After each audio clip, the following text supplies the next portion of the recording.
Students, be ready for your English grammar. In English grammar, the chapter name is synthesis. Synthesis, it means to combine, जोड़ना, समन्वय. In present time, in our country, everywhere need of synthesis.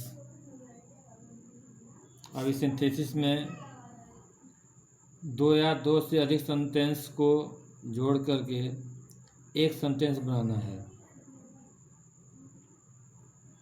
This sentence में be simple, complex and compound. There are three parts of sentence which belong to synthesis. My dear students, you should know that in synthesis there will be two sentences, three sentences and four sentences may be, but you will have to combine according to hint in simple sentence or complex sentence or a compound sentence. So there are three parts of rule in synthesis: simple, complex and compound. Here I am giving you example of synthesis, just like his father died, he heard the news, he fainted या he wept. Here three sentence example है आपको समझने के लिए. His father died, he heard the news, he wept. उसके पिता मर गए, वह समाचार सुना, वह रोया. There are three sentences and now you will have to combine in one sentence by using the rule of simple, complex or compound. तो इस सेंटेंस को आप सिंपल में बना दीजिए. इन सेंटेंस को सिंपल में जब बनाएंगे, सिंपल में बहुत से रूल होते हैं. तो सिंपल में यह जीरेंड विथ प्रीपोजिशन से बनेगा. तो इसका जब सेंटेंस को पहले आप इसका हिंदी बना लीजिए अपने नॉलेज के अनुसार. उसके पिता मर गए, वह समाचार सुना, वह रोया. इसका जो कंबाइंड सेंटेंस बनेगा, अपने पिता के मृत्यु का समाचार सुनने पर वह रोया. अपने पिता के मृत्यु का समाचार सुनने पर वह रोया. इसका आंसर हो जाएगा अपने पिता के मृत्यु का समाचार सुनने पर. सुनने क्या हो गया, जीरेंड हो गया. पर क्या हो गया, प्रीपोजिशन हो गया. तो यह जीरेंड विथ प्रीपोजिशन से सेंटेंस को कंबाइन करेंगे. तो इसका आंसर हो जाएगा on hearing the death news of his father he wept. On hearing the death news of his father he wept. ये सेंटेंस आपका हो गया. ऐसे इसको सिंथेसिस में बनाना है. अब आप ध्यान लीजिए, यह सिंपल सेंटेंस से बना हुआ है. इसको किसमें बना दिया मैंने, सिंपल से इसको मैंने बना दिया आपको समझाने के लिए. ऑन क्या है, प्रीपोजिशन ही है. हियरिंग क्या है, जीरेंड है. डेथ क्या है, नाउन है. तो यह जीरेंड नाउन विथ प्रीपोजिशन से बना है, जो आपको अभी जब मैं पार्ट वाइज पढ़ाऊँगा सेंटेंस को तो उसमें आएगा आपका रूल सिंपल सेंटेंस में. Now my dear students, you should know what is simple sentence. Simple sentence किससे कहते हैं. अब आपको मैं चैप्टर पढ़ा रहा हूँ. सिंथेसिस का पहला भाग क्या है, आपका सिंपल सेंटेंस है. अभी मैं बता रहा था सिंथेसिस होता क्या है. तो सिंथेसिस में दो या दो से अधिक सेंटेंस को जोड़ा जाता है, एक बनाया जाता है by the rule of simple, complex and compound. Now about simple sentence. Simple sentence क्या होता है. In simple sentence there is subject and one finite verb. Simple sentence में एक सब्जेक्ट होता है और एक निश्चित क्रिया होती है. अब ध्यान दीजिए, आपको इसमें जो सिंथेसिस पढ़ रहे हैं तो इन्फिनेटिव, जिरेंड और पार्टिसिपल इन तीनों को नॉन फाइनाइट्स वर्ब कहते हैं। नॉन फाइनाइट्स का मतलब होता है कि वे क्रियाएं जो क्रिया का कार्य न करके किसी नाउन, एडजेक्टिव या एडवर्ब का काम करती हैं उन्हें नॉन फाइनाइट्स कहते हैं। वैसे ही आपको यहाँ देखने को मिलेगा पार्टिसिपल, जिरेंड और इन्फिनेटिव में, क्योंकि जो क्रिया होती है केवल क्रिया का काम नहीं करती है, as a noun, as an adjective, as an adverb का भी काम करती है, इसलिए इनको क्या कहते हैं, non finites verb. But in simple sentence there is a subject and one finite verb. एक सब्जेक्ट होता है और एक निश्चित क्रिया होती है। एग्जाम्पल के लिए देखिए, I saw a boy, I subject, saw finite verb, a boy object, that is simple sentence. अब आप आए complex sentence. Complex sentence there is a principal clause and one or more than one subordinate clause. Complex sentence में एक प्रधान उपवाक्य होता है और एक या एक से अधिक आश्रित उपवाक्य होते हैं। जैसे हिंदी में, मैं जानता हूँ कि तुम एक विद्यार्थी हो, मैं जानता हूँ यह प्रिंसिपल क्लॉज है। कि दैट यू आर स्टूडेंट एक क्या सबऑर्डिनेट है। तो अभी मैं आपको केवल हिंट दे रहा हूँ कि सिंपल क्या होता है, कॉम्प्लेक्स क्या होता है, कंपाउंड क्या होता है। तो कॉम्प्लेक्स सेंटेंस में एक प्रधान वाक्य होता है जिसको प्रिंसिपल क्लॉज कहते हैं, और एक सबऑर्डिनेट होता है। सबऑर्डिनेट 3 भाग होता है, यहाँ आपको बताया गया है। सबऑर्डिनेट भाग में, सबऑर्डिनेट क्लॉज में 3 भाग होते हैं, नाउन क्लॉज, एडजेक्टिव क्लॉज और एडवर्ब क्लॉज। तो in this way this is complex sentence. Once again, there is a principal clause and one or more than one may be subordinate clause, and there are 3 kinds of subordinate clause: noun clause, adjective clause and adverb clause. Now about compound sentence. In compound sentence there is a principal clause and one or more than one coordinating clause. इसमें भी एक प्रधान वाक्य होता है और एक या एक से अधिक कोऑर्डिनेटिंग यानी समान पदी संयोजक, समान पदी उपवाक्य होते हैं। अब जो प्रिंसिपल मीन्स प्रिंसिपल माने प्रधान, सिर्फ प्रधान एक होता है, मुखिया एक होता है, उस पर आश्रित कई हो सकते हैं।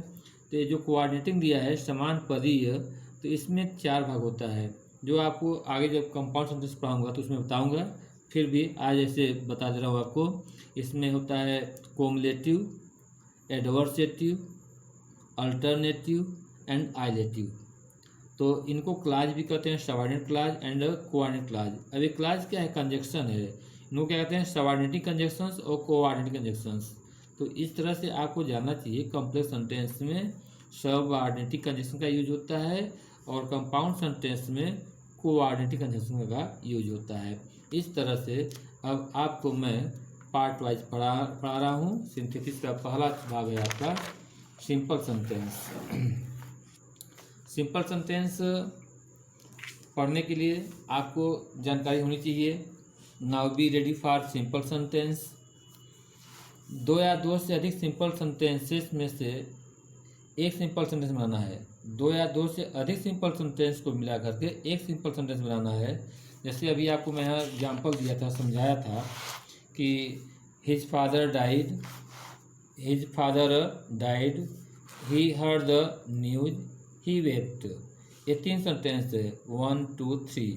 अब इन तीनों को मिला क्या बनाना है, तीनों सिंपल सेंटेंस है। कैसे मालूम, his father died, subject main verb, subject main verb, subject main verb, तीनों सिंपल है। अब तीनों सिंपल को मिलाकर क्या बनाना है, एक सिंपल बनाना है। अब यहाँ मैंने आंसर दे दिया आपको, on hearing the death news of his father he wept. अब यह सिंपल सेंटेंस है। कैसे मालूम सिंपल सेंटेंस है, क्योंकि इसमें सिर्फ एक ही सब्जेक्ट है। देखिए, ऑन प्रीपोजिशन है, हियरिंग जीरेंड है, डेथ क्या है, नाउन है, और सब्जेक्ट क्या है पर ही, मेन वर्ब क्या है, वेप्ट। तो यह क्या है पर सिंपल सेंटेंस है। खूब आप कॉन्फिडेंस के साथ समझ लीजिए कि सिंपल सेंटेंस होता क्या है।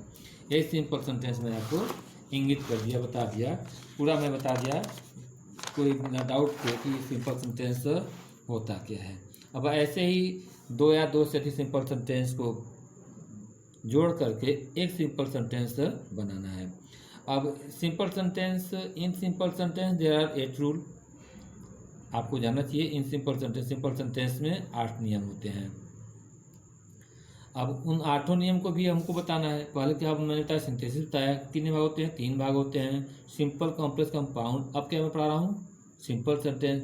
सिंपल सेंटेंस कितने रूल होते हैं, पूरे 8 रूल होते हैं। कितने रूल होते हैं, 8 रूल होते हैं।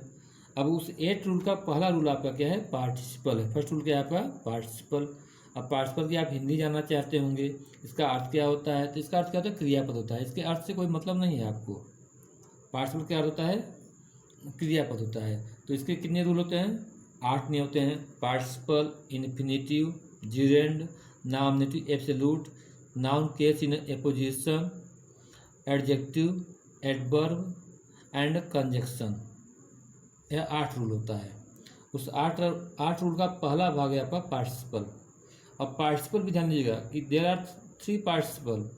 पार्टिसिपल भी 3 होते हैं। पार्टिसिपल कितने होते हैं, 3 होते हैं। फर्स्ट क्या है, प्रेजेंट पार्टिसिपल है। अब जब हिंदी में आप पढ़ेंगे, आपके बुक में, ग्रामर की बुक में एक साइड पूरा ग्रामर इंग्लिश का दिया है, पार्टिसिपल यानी direct direct, synthesis, transformation, syntax, और जब लास्ट में आप जाएंगे जो हिंदी यूज दिए हैं, about to, use to, has to, have to, उसके बाद आपका हिंदी में ये भी दिया है, पार्टिसिपल के बारे में दिया है, तो उसको आप पढ़ लीजिएगा तो आपको मालूम हो जाएगा क्या इसका पार्टिसिपल होता क्या है। पार्टिसिपल 3 होते हैं, जैसे 3 participle, present participle, past participle and perfect participle participle. तो इस तरह से 3 पार्टिसिपल होते हैं, past participle, present participle and perfect participle. Perfect participle आगे लिखा है, ठीक है। तो प्रेजेंट पार्टिसिपल, जैसे आप टेंस पहचानते हैं, टेंस, प्रेजेंट टेंस, उसकी पहचान क्या होती है। प्रेजेंट इन्फिनिट टेंस का अलग पहचान है, प्रेजेंट टेंस का पहचान अलग है। केवल प्रेजेंट टेंस की पहचान क्या होता है हूँ, हो, लेकिन प्रेजेंट इन्फिनिट टेंस का ता है, ती है, ते हैं। लेकिन यहाँ जो प्रेजेंट पार्टिसिपल दिया है, तो ये मत सोचिएगा कि प्रेजेंट पार्टिसिपल में ता है, ती है, ते हैं आएगा, ऐसा नहीं है। इसमें 2 वर्ब होती है, मैं आपको बताया पहले ही। एक निश्चित वर्ब होती है और एक वर्ब ऐसी होती है जो वर्ब का काम न करके किसी नाउन, एडजेक्टिव या एडवर्ब काम करती है। तो 2 सेंटेंस दिया होगा, दोनों को आप कंबाइन करेंगे। कंबाइन करने पर जिस वर्ब में हुआ हुई करके आएगा, जिस वर्ब के अंत में हुआ हुई करके आएगा, वही प्रेजेंट पार्टिसिपल होता है। और प्रेजेंट पार्टिसिपल का जो सेंटेंस होता है, इसमें कार्य का जारी होना पाया जाता है, यानी कंटिन्यूटी रहता है सेंटेंस पास्ट टेंस में, बट उसका जो सेंस निकलता है, ऐसा लगता है कि यह कार्य कर रहा है, कार्य इसमें हो रहा है। तो आप ये पहचान हो गया। अब इसका जब आप अनुवाद बनाएंगे या सेंटेंस को कंबाइन करेंगे, अब आपके लिए नया सिलेबस है, इसमें 2 सेंटेंस दिया रहता है, दोनों इंग्लिश में रहते हैं, हिंदी में दिया रहता है, और दोनों इंग्लिश सेंटेंस को मिला करके एक सेंटेंस आपको बनाना है। जैसे यहाँ लिखा है, मैं आपको बता दिया यहाँ कि ही साय लायन ही रैन अवे, ऐसा सेंटेंस दिया है। यहाँ ब्रैकेट लिखा रहेगा, इसको सिंपल सेंटेंस में बनाइए। अब सिंपल में यह नहीं लिखा रहेगा कि इसको जीरेंड में बनाइए, इन्फिनिटिव में बनाइए, पार्टिसिपल में बनाइए या एडजेक्टिव बनाइए। इन 8 में से जो प्रॉपर हो उसमें आप बनाइए। अब वह एक शेर देखा, वह भाग गया, एग्जाम्पल दिया है, वह एक शेर देखा, वह भाग गया। अब इसमें आपको कंबाइन करना सेंटेंस को, शेर देख कर वह भाग गया, शेर देख कर वह भाग गया, देख कर आ गया। अब देख कर क्या हो गया, यही आपका प्रेजेंट पार्टिसिपल हो गया। देख कर भाग गया, भाग गया मतलब पास्ट टेंस से भाग गया, बट यहाँ कार्य की कंटिन्यूटी है, भाग रहा नहीं, इसमें गति हो रही है। इस तरह से क्या है आपका प्रेजेंट पार्टिसिपल है। खूब आप कॉन्फिडेंस के साथ समझ लीजिए। यहाँ एग्जाम्पल भी लिखा है, आवाज़ सुनकर चोर भाग गया। आवाज़ सुनकर क्या है, प्रेजेंट पार्टिसिपल है। इसी तरह से उड़ता हुआ कौवा, मैं उड़ता हुआ कौवा देखा। रोता हुआ बालक सो गया, चलते हुए वह गिर गया। ये सब क्या है, प्रेजेंट पार्टिसिपल है। तो आवाज़ सुनकर चोर भाग गया, सुन कर दिया है, प्रेजेंट पार्टिसिपल है। इसके फर्स्ट फॉर्म क्या लगाएंगे, आईएनजी का प्रयोग करेंगे। Hearing the noise the thief ran away, इसमें 2 भाग दिया है, आवाज़ सुनकर, या प्रेजेंट पार्टिसिपल होगा, चोर भाग गया, या पास्ट टेंस का है तो इसको पास्ट टेंस के नियम से बनाएंगे, इसको पार्टिसिपल नियम से बनाएंगे। तो ये आपका हो गया प्रेजेंट पार्टिसिपल। अब आप आए past participle. In past participle just like your present participle. Hindi के जो सेंटेंस होते हैं, इसका एग्जाम्पल आप पढ़ेंगे तो पास्ट पार्टिसिपल में भी 2 वर्ब होती हैं, उसमें से एक वर्ब में हुआ हुई कर के लगा होता है, लेकिन इसमें जो सेंस होता है सेंटेंस का, उसमें कार्य का समाप्त होना पाया जाता है, like present participle but end of the work. और जिस वर्ब, जैसे हमें बताया कि जिस वर्ब में हुआ करके लगा होता है उसके फर्स्ट फॉर्म में आई लगाते हैं, उसी तरह से पास्ट पार्टिसिपल में जिस वर्ब में हुआ हुई करके लगा होता है उसका थर्ड फॉर्म लिखते हैं। और वो थर्ड फॉर्म जो होता है एज एन एडजेक्टिव होता है, रहता है वर्ब लेकिन किसका काम करता है, विशेषण का। अभी मैं आपको बताया यही क्या है आपका नॉन फाइनाइट से होता है, यानी वे क्रियाएं जो क्रिया का कार्य न करके किसी नाउन या एडजेक्टिव का काम करती हैं उसे नॉन फाइनाइट से कहते हैं। तो इस पूरे जो आपको पढ़ाया जा रहा है इसमें एक फाइनाइट वर्ब होगी और एक नॉन फाइनाइट वर्ब होगी। वह नॉन फाइनाइट पार्टिसिपल हो सकता है, इन्फिनिटिव हो सकता है या जीरेंड हो सकता है।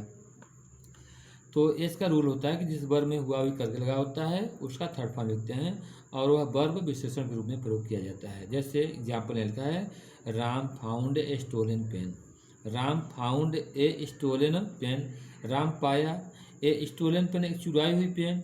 अब एक थर्ड फॉर्म है, पेन की विशेषता है कि चुराई हुई है थर्ड फॉर्म, बट यह पेन की विशेषता है कि राम एक चुराई हुई पेन पाया। दूसरा यानी राम एक खोई हुई कलम पाया, ठीक है, यहाँ मैंने खोई लिख दिया है, यहाँ क्या होना चाहिए चुराई हुई होनी चाहिए। राम एक चुराई हुई पेन पाया, ठीक। दूसरा देखिए आई सा ए डॉग। अब सेंटेंस जैसे आता है परीक्षा में वैसे मैं बता रहा हूँ। आई saw a dog, the dog was wounded, मैं कुत्ता देखा, कुत्ता घायल था।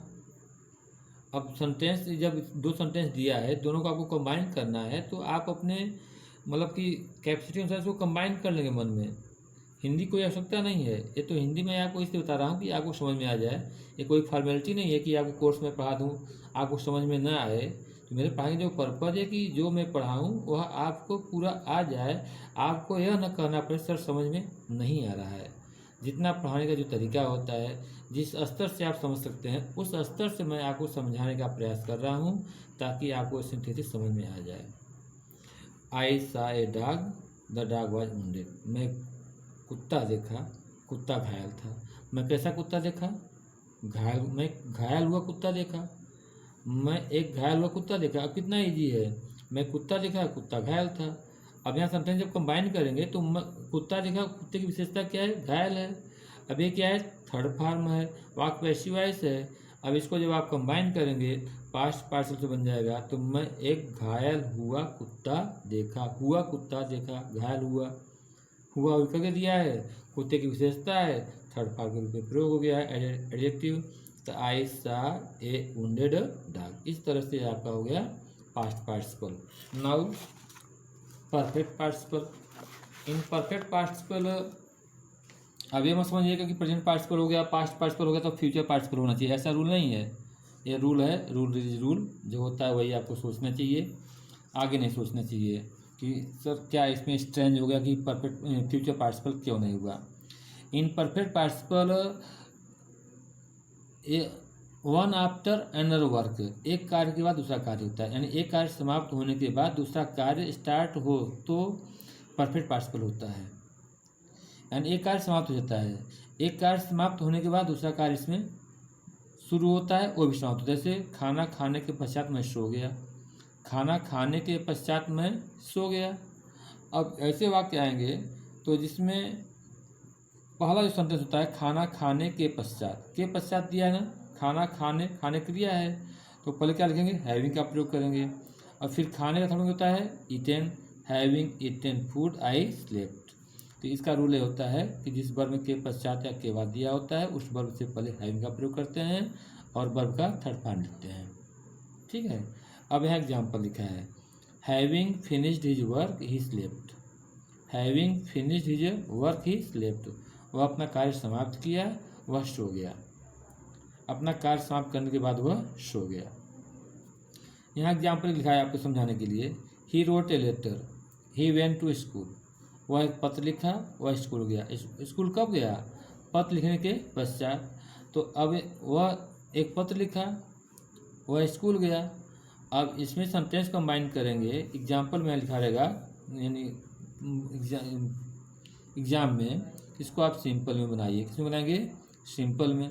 सिंपल में बनाएंगे, सिंपल में किस में बनाएंगे, इन्फिनिटिव में बनाएंगे, पार्टिसिपल बनाएंगे, जिनमें 8 रूल होते हैं। फिर आठों रूल में पार्टिसिपल बनेगा, पार्टिसिपल कितने बनेगा, यह परफेक्ट पार्टिसिपल में बनेगा, कुछ लिखा नहीं रहेगा, केवल सिंपल लिखा रहेगा। तो सेंटेंस के अनुसार यहाँ पर आपको लिखना चाहिए having written a letter, having written a letter he went to school, comma he went to school. इस तरह पे आपका तीनों पार्टिसिपल हो गया। My dear students, be ready for other rules. इसमें कुछ और रूल होते हैं। जब सेंटेंस पैसिव वॉइस में होता है, आप खूब समझ लीजिए, जब सेंटेंस पैसिव वॉइस होता है, आप पैसिव वॉइस पढ़े होंगे, तो पैसिव वॉइस में बीइंग और हैविंग बीन का प्रयोग होता है। बीइंग BEING बीइंग और बीन BEEN बीन का प्रयोग होता है पैसिव वॉइस में। यह मैं कैसे जो फॉर्मेट होता है बनाने का वैसा मैं इसमें बता दे रहा हूँ आपको। अब इसमें 2 सेंटेंस होते हैं, 3 सेंटेंस होते हैं। जब दोनों सेंटेंस हो, दोनों के सब्जेक्ट एक हो, पहले सेंटेंस में हेल्पिंग वर्ब के साथ यानी एडजेक्टिव दिया होता है, यानी सेंटेंस में subject helping verb EGMR was work के साथ एडजेक्टिव दिया होता है, यानी EGMR वाज वर्क के साथ एडजेक्टिव दिया होता है, तो हेल्पिंग वर्ब और सब्जेक्ट को रिप्लेस करके first of all use being, यानी आपको एग्जाम्पल में मिलता है इस तरह से, the tiger was hungry he killed a goat, the tiger was hungry he killed a goat, ऐसा सेंटेंस दिया है। सिंपल बनाना है, यह सब्जेक्ट है, यह हेल्पिंग वर्ब, इसके बाद एडजेक्टिव दिया है। ऐसे सेंटेंस को देख करके आपको समझना चाहिए कि इसमें बीइंग का प्रयोग करेंगे, क्योंकि सब्जेक्ट है, टाइगर के लिए ही आया है, ही अलग से कोई नहीं है, टाइगर के लिए ही आया है। The tiger was hungry, tiger भूखा था, वह एक गोट मारा, यानी भूखा होकर टाइगर एक बकरी को मारा, तो being hungry the tiger killed a goat. तो ऐसे सेंटेंस में जहाँ पर EGMR वाज वर्ब के बाद एडजेक्टिव दिया होता है, तो सब्जेक्ट और हेल्पिंग वर्ब को रिप्लेस करके वहाँ पर फर्स्ट ऑफ ऑल बीइंग का प्रयोग करते हैं प्लस एडजेक्टिव, सेकंड सेंटेंस को ऐसे ही लिख देते हैं। Next rule, in passive voice मैं आपको बताया कि पैसिव वॉइस में बीइंग और हैविंग बीइंग का प्रयोग करते हैं। अब हैविंग का प्रयोग कहाँ करते हैं, जब के पश्चात या के बाद आता है, भी आपको बताया गया है, के पश्चात के बाद आता है, वहाँ पर हैविंग का प्रयोग करते हैं। तो जब ऐसे वाक्यों में के पश्चात या के बाद आता है और वाक्य पैसिव वॉइस में होगा, तो वहाँ पर क्या लगाते हैं, सब्जेक्ट और हेल्पिंग वर्ब को हटा करके हैविंग बीन का यूज करते हैं। एग्जाम्पल है आपका, Ram was punished by his mother he felt sorry, Ram अपने माता के द्वारा दंडित किया गया। ही फेल्ट सॉरी, वह मैंने दुख महसूस किया अपने माता के दंडित किए जाने के बाद, राम दुख महसूस किया, व्यक्त किया। अब द्वारा दिया है पैसिव वॉइस है, तो इसमें सब्जेक्ट और यानी अब वाक्य पैसिव वॉइस है। अब आपको डाउट होगा कि यहाँ वाज दिया है तो बीइंग का प्रयोग नहीं हुआ। डिफरेंस देखिए, जब यहाँ लिख दिया गया है EGMR वाज वर्ब के बाद एडजेक्टिव होता है, तो वह पैसिव वॉइस नहीं होता है, वहाँ पर बीइंग लगाएंगे। लेकिन जब EGMR was verb third form दिया होता है, तो वह पैसिव वॉइस होता है, वाज साथ ING फॉर्म होता है या कोई एडजेक्टिव होता है। यहाँ वाज पनिश दिया है, इसलिए पैसिव वॉइस में, यह आपको ध्यान से समझना पड़ेगा। यह इंटर में पढ़ते हैं आप, तो इतना नॉलेज होना चाहिए कि वाक्य पैसिव वॉइस कैसे होता है। थर्ड फॉर्म दिया तो पैसिव वॉइस होता है। Having been punished by his mother Ram felt sorry. तो माय डियर स्टूडेंट्स, यह आपका फर्स्ट रूल सिंथेसिस में सिंपल सेंटेंस को मैं बता दिया। इसको आप अच्छी ढंग से वॉच कर लेंगे, देख लेंगे, और इतना डीपली इसको देखिए कि आपको यह ना कहना पड़े sir I could not understand. When you say I could not understand, then I will feel unhappy because I teach you heartily and hardly so that you may understand. Now for your practice, if you have not book, just I am showing you the exercise of the book for your practice. ये आपको exercise दिया है। इस exercise में से आप अपने इच्छा अनुसार जो सेंटेंस चाहे वो कर लेंगे। जैसे यहाँ दिया 5 में, I was hungry, I took my food, just मैं आपको बताया, ये जो हम आगे का विशेषण दिया होता है हम बीइंग का प्रयोग करते हैं। ऐसे सेंटेंस जो आप चाहेंगे बना सकते हैं, बहुत ईजी है, इसलिए मैं आपको शो कर दे रहा हूँ। यदि आपके पास बुक नहीं है तो ये एक्सरसाइज नंबर 1 है। इनमें से जो आपकी इच्छा होगी इसको आप बना सकते हैं। बनाने में डाउट होता है कि इसमें हैविंग का प्रयोग करेंगे, इसमें आईएनजी का प्रयोग करेंगे, लेकिन कुछ अभ्यास करेंगे, इसकी हिंदी बनाएंगे। 2 सेंटेंस दिया है, इसकी हिंदी बनाएंगे, हिंदी के बाद उसमें जो प्रॉपर लगेगा वो आपको यूज करना है। इसको अभ्यास कीजिए। Thank you, be happy.